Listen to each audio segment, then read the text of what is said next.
गुरु प्यारी साध संगत जी, सभी को प्यार भरी राधा स्वामी जी। आज हम आपको बताएंगे यह खास उपाय। छठ पूजा कब है, कैसे करें। छठ पूजा नहाए खाए की परंपरा। क्या खाना चाहिए और क्या नहीं। छठी मैया को 3 चीज कभी मत चढ़ाना, व्रत टूट जाता है। संतान को होते हैं कष्ट। छठ में कौन से कपड़े पहनना चाहिए और कौन से नहीं। इस रंग के कपड़े कभी मत पहनना, व्रत टूट जाता है। छठी मैया को किस चीज का भोग नहीं लगाना चाहिए और छठ व्रत में कौन सी गलती नहीं करना चाहिए। और यदि जिनके घर के पास नदी या तालाब या गंगा या समुद्र नहीं है, तब वह क्या करें। और साथ ही जानिए, 3 ऐसी महिलाएं हैं जिन्हें छठ का व्रत नहीं रखना चाहिए, छठ पूजा नहीं करना चाहिए। घोर पाप लगता है, व्रत टूट जाता है, उल्टा संतान को जीवन भर मिलते हैं कष्ट। और यदि आपने छठ पूजा में यह कार्य कर लिया, यह उपाय कर लिया, तो आपको दुनिया की कोई भी ताकत करोड़पति होने से रोक नहीं पाएगी। प्राचीन जानकारी चैनल के घर के सदस्य भी, घर की महिलाएं भी यह कार्य जरूर करती हैं। हिंदी पंचांग के अनुसार छठ हर वर्ष कार्तिक मास के शुक्ल पक्ष की षष्ठी यानी छठी तिथि पर मनाया जाता है। यह हमेशा दीपावली के 6 दिन बाद पड़ता है, जो नहाए खाए की परंपरा से प्रारंभ होता है। यह व्रत करने वाले व्रत भारी 36 घंटे तक निर्जला व्रत रखते हैं, जिसके बाद छठी मैया की आराधना और सूर्य देव को अर्घ्य देने के बाद इस व्रत का समापन किया जाता है। यदि संतान आपकी बार बार बीमार पड़ जाती है, सर्दी, खांसी, जुकाम, बार बार अस्पताल में बच्चा भर्ती होता है, उसके इंजेक्शन बार बार लगते हैं, बच्चों के शरीर पर सूजन आ जाती है, पैर में तकलीफ, शरीर में तकलीफ, तब ऐसे समय में उस स्त्री को छठ पूजा अवश्य करना चाहिए जिसकी संतान को कष्ट मिलते हैं। तब छठी मैया की कृपा से छठ माता स्वयं उस संतान की रक्षा करती है। छठी मैया बहुत प्यारी है, संतान की स्वयं रक्षा करती है, परिवार की रक्षा करती है। परिवार में कभी विपदाएं नहीं आती। छठी माता का हृदय इतना कोमल है जिसकी आप कल्पना नहीं कर सकते।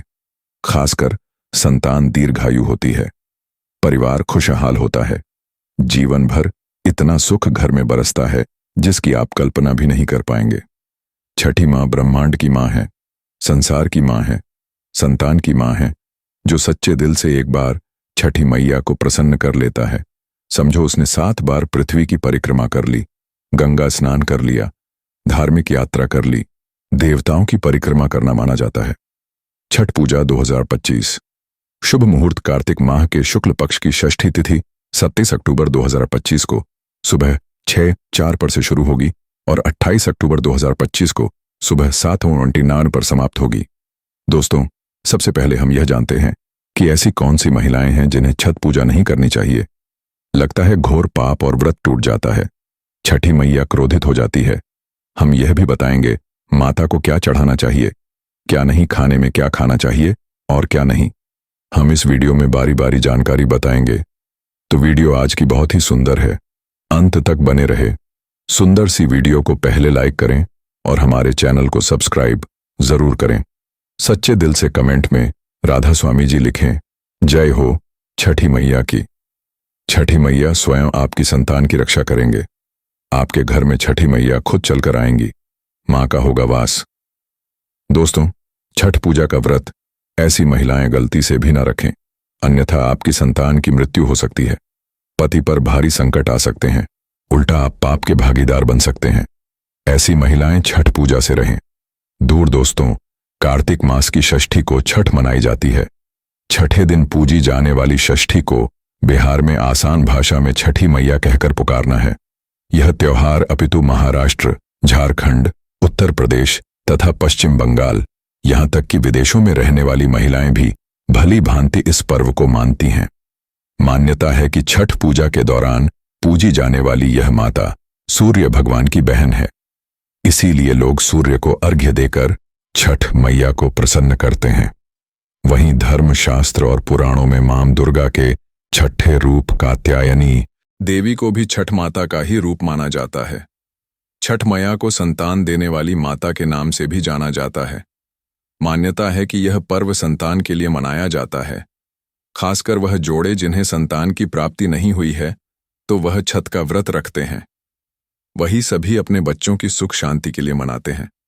लेकिन क्या आप जानते हैं, कुछ ऐसी महिलाएं भी हैं जिन्हें छठ पूजा का व्रत गलती से भी नहीं रखना चाहिए। यह सबसे बड़ा घोर पाप माना जाता है। महिलाएं ऐसी गलती कभी ना करें, तो चलिए जानते हैं। देखिए, सबसे पहले अपनी राशि कमेंट बॉक्स में राधा स्वामी जी जरूर डाल दीजिएगा। यदि आपकी राशि के अनुसार हमारे पास कोई उपाय होगा तो वह आकर हम आपके कमेंट के रिप्लाई में बता देंगे। और हाँ, एक लाइक जरूर करें। जय हो छठी मियाँ की। शास्त्रों के अनुसार जो लोग अधूरी शादी करते हैं वह शास्त्र का अपमान करते हैं। अधूरी शादी जैसे कि कोर्ट मैरिज और शादी के बिना ही संतान की उत्पत्ति कर देना सबसे बड़ा पाप है। ऐसे में छठ पूजा का व्रत ऐसे लोगों को अपनी संतान के लिए कभी नहीं रखना चाहिए, क्योंकि आपने हिंदू रीति रिवाजों के अनुसार 7 फेरे नहीं लिए हैं।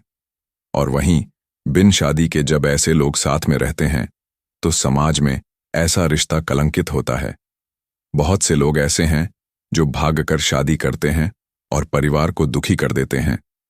माता पिता को समाज में कलंकित कर देते हैं, माता पिता को रुलाते हैं, परिवार को रुलाते हैं, समाज को बदनाम करते हैं। ऐसे लोग पूरे जनजीवन समस्त संसार के लिए श्रापित हैं। देखिए, परिवार को रुलाकर हमेशा रिश्ते अनर्थी होते हैं, रिश्ते जुड़ते नहीं हैं। इसीलिए जो लोग भागकर शादी करते हैं और कोर्ट मैरिज कर लेते हैं, 7 फेरे नहीं लेते हैं, हिंदू रीति रिवाज के साथ शादी नहीं करते, विवाह नहीं करते, तो उनके लिए यह व्रत उचित नहीं है। 7 फेरे का मतलब होता है आपने सद्गुरु का आशीर्वाद लिया, 33 कोटि देवी देवता का आशीर्वाद लिया, माँ बाप का आशीर्वाद लिया, परिवार का आशीर्वाद लिया, समाज को सम्मान दिया। मतलब अब आप पूजा योग्य हैं, आप भगवान की सेवा कर सकते हैं, आप कोई भी व्रत आदि परंपरा के साथ कर सकते हैं। यदि जिस स्त्री को हल्दी ना लगी हो, जिस पुरुष को हल्दी ना लगी हो, ऐसा विवाह भी अशुभ होता है। शादी में हल्दी अवश्य लगना चाहिए, तभी ही आप व्रत आदि रख सकते हैं, पूजा पाठ कर सकते हैं, किसी भी मांगलिक कार्य में आप शामिल हो सकते हैं। इसीलिए ऐसी स्त्री किसी भी धार्मिक कार्य में तभी सफल व शामिल हो सकती है जब वह अग्नि के साथ फेरे ले ले। ऐसी शादी को ही शास्त्रों में सर्वश्रेष्ठ माना जाता है। ऐसे में अगर आपकी अधूरी शादी है तो आप छठ पूजा कभी ना करें। आपके ऐसा करने से छठी मैया का अपमान माना जाएगा और आपको पाप लग सकता है। शास्त्रों के अनुसार इस व्रत को सच्चे मन से रखना चाहिए। अगर कोई महिला शौक में यानी बेमन से इस व्रत को रखती है तो उनके पति या संतान की मृत्यु या उन पर कष्ट आ सकते हैं। सच्ची श्रद्धा के साथ छठ पूजा का व्रत रखना चाहिए। इस व्रत के सफल होने से संतान सुख की प्राप्ति होती है, संतान को कष्ट कभी नहीं आते। छठी मैया करती है, रक्षा घर परिवार होता है। खुशहाल जो लोग छठ पूजा करते हैं तो छठी मैया उनके इर्द गिर्द, उनके घर के आसपास सदैव घूमती रहती है। उनकी संतानों की रक्षा करती जो बांझ महिलाएं हैं उन्हें संतान सुख की प्राप्ति देती है।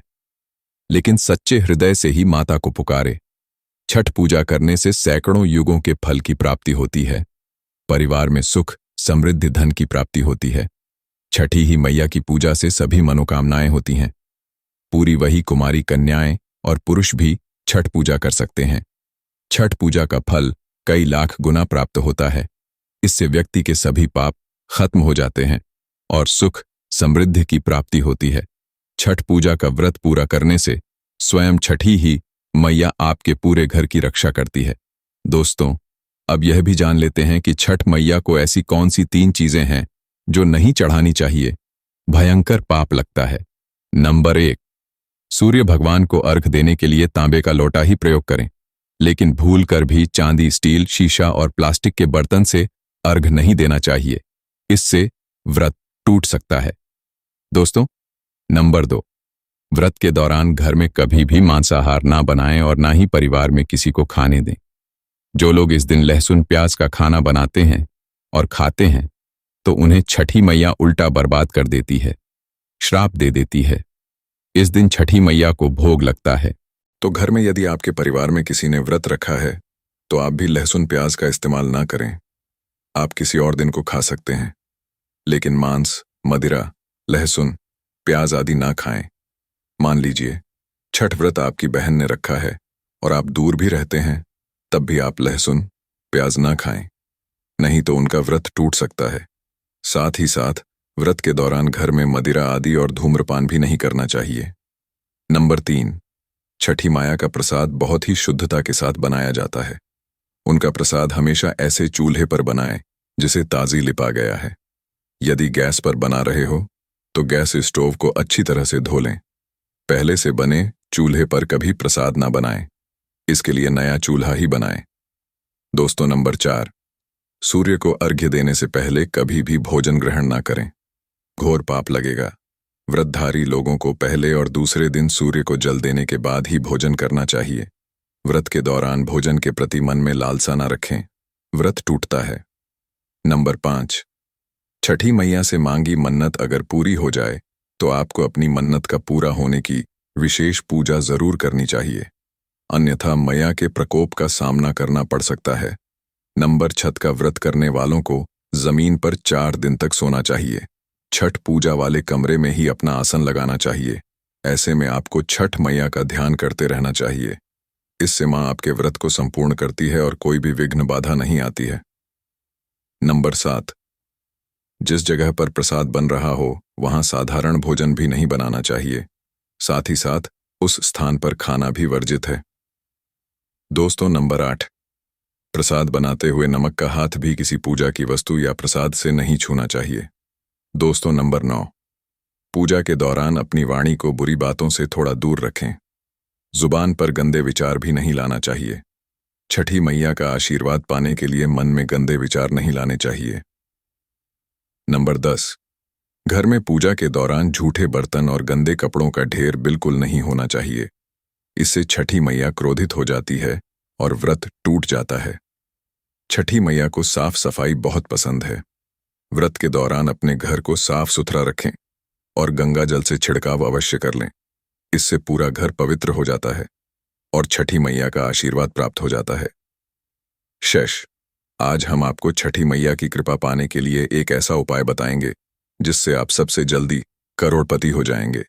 मैं छठी मैया की सौगंध खाता हूं, अगर आपने यह उपाय कर लिया तो आपको दुनिया की कोई भी महाशक्ति, कोई भी व्यक्ति करोड़पति होने से, धनी होने से धन, ऐश्वर्य, प्रगति, सौभाग्यशाली, उत्तम जीवन साथी, धन संपदा, सकारा, ऊर्जा प्राप्त करने से कोई नहीं रोक पाएगा। यह उपाय आप कॉपी पेन पर लिख कर रख लें, आपके बहुत काम आएगा। हम उपाय बताने वाले हैं। उपाय को ध्यान से सुनना आपकी कायाकल्प हो जाएगी। लेकिन वीडियो में आगे बढ़ने से पहले आपसे निवेदन था, वीडियो जरूर लाइक कर दीजिए। यह उपाय छठ पूजा वाले दिन ही करना है। आइए जानते हैं उपाय। यह उपाय आपको प्राचीन जानकारी चैनल पर ही मिलेगा। यदि कोई और यह उपाय बताएं तो समझो वह फ्रॉड है। देखिए, एक नमक का पैकेट ले लें, पिसा हुआ ढेली वाला ले सकते हैं, और एक पानी की बोतल और इकोवान की दक्षिणा तथा 100 ग्राम की सरसों के तेल की बोतल और 50 ग्राम सूखी लाल मिर्चें, 500 ग्राम चावल और 500 ग्राम उड़द की काली दाल और 5 के बताशे। यह सभी 8 सामग्री एकत्रित कर लें, किसी कपड़े में बांध लें या थैली में ले लें। सभी सामग्री को मिक्स मत करना, अलग अलग पैकेट में एक ही थैली में डाल लें। अब अपने शिशु के ऊपर से, संतान के ऊपर से 7 बार उतारा करें। अब यह सामग्री किसी गरीब व्यक्ति को दान में दे देना। यदि आपका बच्चा, आपका शिशु स्वस्थ ना हो जाए, आप धनी ना हो जाए, तो मुझे बताना। आप हमारे चैनल को सब्सक्राइब कर देना, आपका भाग्य बदल जाएगा। यदि आप व्यापारी हैं तो आपका व्यापार 100 गुना बढ़कर चलेगा। यदि आप स्टूडेंट हैं तो आपका मन पढ़ाई में खूब लगेगा। सरकारी जॉब लगेंगे, संतान की प्राप्ति होगी, विवाह में हो रही देरी तो वह भी पूरी हो जाती है। यदि बीमार व्यक्ति आपके घर में कोई हो और खाट पर पड़ा है तो उस बीमार व्यक्ति के ऊपर से इसे 7 बार उतार देना या दान कर देना, वह तुरंत ठीक हो जाएगा। यदि व्यापार मंदा चल रहा है तो गल्ले के ऊपर से 7 बार उतार कर इसे दान कर देना, बहुत फर्क पड़ेगा। यह उपाय हम भी जरूर करते हैं और हम अवश्य करेंगे। हमें छठी मैया की कृपा साक्षात प्राप्त हुई है। ये उपाय सैकड़ों साल से हमारे बुजुर्ग करते चले आ रहे हैं और यह उपाय मैं अवश्य करता हूं। आप यह कार्य पूर्णिमा अमावस्या पर भी कर सकते हैं। एक और महा उपाय, आप नदी या तालाब या समुद्र के तट पर अवश्य जाएंगे। छठ पूजा के लिए तो यह उपाय आपके सोए हुए भाग्य को चमका देगा। आइए जानते हैं। देखिए, छठी मैया की पूजा के लिए आप तट पर अवश्य जाएंगे। तब आप अपने साथ में एक तांबे का सिक्का या चांदी का सिक्का अवश्य हाथ में लेकर जाएं। और जब आपकी पूजा संपन्न हो जाए तब छठी मैया का यह मंत्र बोलकर इस सिक्के को पानी में प्रवाहित कर देना, विसर्जित कर देना। मंत्र है ओम ह्रीम ह्रीम सूर्य नमः। इस मंत्र को 3 बार बोलना है और सिक्के को जल में विसर्जित कर देना। फिर आप देखना, लंबे समय से जो परेशानी चली आ रही थी वह दूर हो जाएगी। लंबे समय से जो घर में बीमारी थी दूर हो जाएगी। लंबे समय से घर में जो गरीबी थी, किसी का श्राप लगा था, संतान बीमार है, वह ठीक हो जाएगी। आपके जीवन में ऐसा परिवर्तन आएगा जिसकी आपने कल्पना भी नहीं की होगी। यह बहुत ही गुप्त उपाय है। किसी को बताकर ना करें, चुपचाप करें। छठी मैया बहुत प्रसन्न होती है। यदि आप यह उपाय किसी को बताना चाहते हैं तो आप कॉपी पेन पर उसे लिख कर दे दें। आप उसे न बोलें। बड़ा विशेष चमत्कारी उपाय है। यह सिक्के का यह उपाय बहुत ही गुप्त उपाय है। आपको रंग से राजा बना देगा। बस इस उपाय का ढिंढोरा ना पीठे गुप्त तरीके से कर देना। आप में से कौन कौन सद्गुरु का आशीर्वाद पाना चाहता है तो सच्चे दिल से कमेंट बॉक्स में राधा स्वामी जी लिखें और कमेंट बॉक्स में राधा स्वामी जी इसी के साथ हमें दें इजाजत। तब तक के लिए राधा स्वामी जी